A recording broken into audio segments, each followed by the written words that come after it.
Assalamualaikum warahmatullahi wabarakatuh.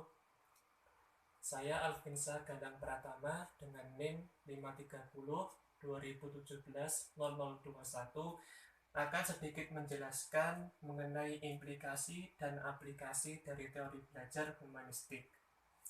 Baik, langsung saja.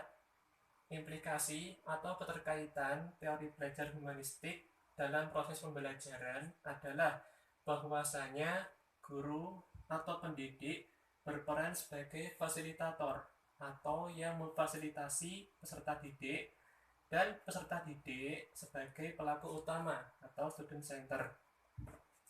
Jadi dalam teori belajar humanistik ini, guru berperan sebagai fasilitator, sedangkan peserta didik sebagai pelaku utamanya.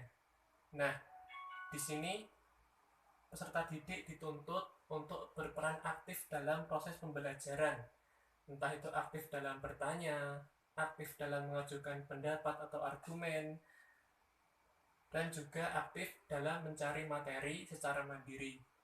Sedangkan guru berperan sebagai fasilitator yang mendampingi jalannya diskusi, kemudian menyediakan sumber-sumber belajar yang dibutuhkan oleh peserta didik, atau menjawab pertanyaan-pertanyaan yang sekiranya belum bisa dipecahkan oleh peserta didik itu sendiri. Adapun ciri-ciri guru yang fasilitatif adalah: yang pertama, merespon perasaan siswa. Yang kedua, menggunakan ide-ide siswa untuk melaksanakan interaksi yang sudah dirancang. Yang ketiga, berdialog dan berdiskusi dengan siswa. Yang keempat, menghargai siswa.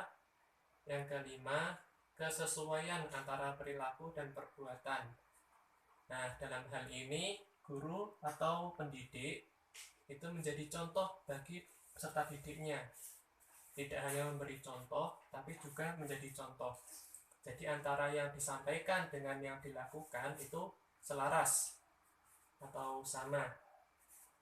Kemudian yang keenam, menyesuaikan isi kerangka berpikir siswa atau penjelasan untuk memantapkan kebutuhan segera dari siswa. Dan yang ketujuh, yaitu tersenyum pada siswa. Berikutnya adalah aplikasi teori belajar humanistik. Aplikasi atau penerapan teori belajar humanistik dalam proses pembelajaran lebih menunjuk pada ruh atau spirit selama proses pembelajaran yang mewarnai metode-metode yang diterapkan. Jadi yang saya pahami bahwa aplikasi dari teori belajar humanistik ini lebih menunjuk pada ruh atau spiritnya.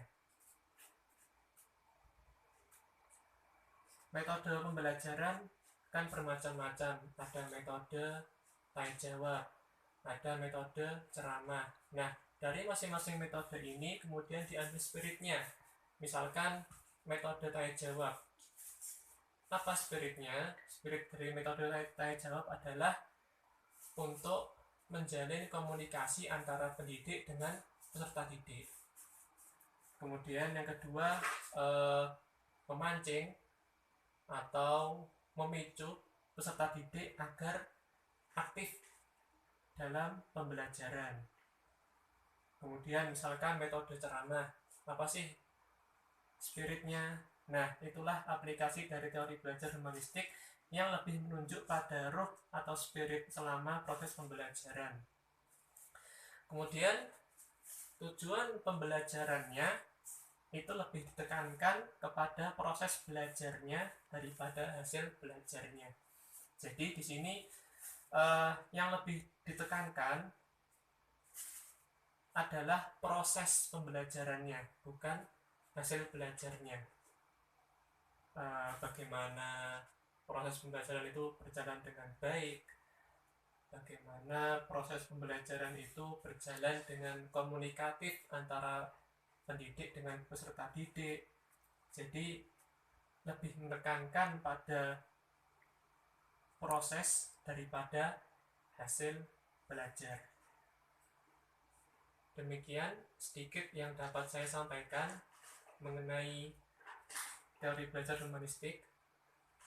Atau sebelum saya tutup, saya sampaikan tentang proses yang pada umumnya dilalui pada pembelajaran dengan teori belajar humanistik ini, yaitu yang pertama, merumuskan tujuan belajar yang jelas. Kemudian yang kedua, mengusahakan partisipasi aktif peserta didik melalui kontrak belajar yang bersifat jelas, jujur, dan positif. Kontrak belajar ini juga sangat penting untuk mendisiplinkan baik pendidik maupun peserta didik. Kemudian yang ketiga, mendorong peserta didik untuk mengembangkan kesanggupan peserta didik untuk belajar atas inisiatif sendiri. Jadi guru atau pendidik itu juga hendaknya aktif dalam menstimulus atau merangsang peserta didik agar aktif mencari materi sendiri, aktif belajar secara mandiri. Yang keempat, mendorong peserta didik untuk peka, berpikir kritis, memaknai proses pembelajaran secara mandiri. Yang kelima, peserta didik didorong untuk bebas mengemukakan pendapat, memilih pilihannya sendiri, melakukan apa yang diinginkan, dan menanggung resiko dari perilaku yang ditunjukkan. Yang keenam, guru menerima peserta didik apa adanya, berusaha memahami jalan pikiran peserta didik, tidak menilai secara normatif, tetapi mendorong peserta didik untuk bertanggung jawab atas segala resiko perbuatan atau proses belajarnya. Yang ketujuh, memberikan kesempatan murid untuk maju sesuai dengan kecepatannya. Dan yang terakhir, yaitu evaluasi diberikan secara individual berdasarkan perolehan prestasi peserta didik. Baik, demikian sedikit yang dapat saya sampaikan mengenai implikasi dan aplikasi dari teori belajar humanistik. Apabila ada kesalahan dalam bertutur kata atau dalam menyampaikan materi, saya mohon maaf yang sebesar-besarnya.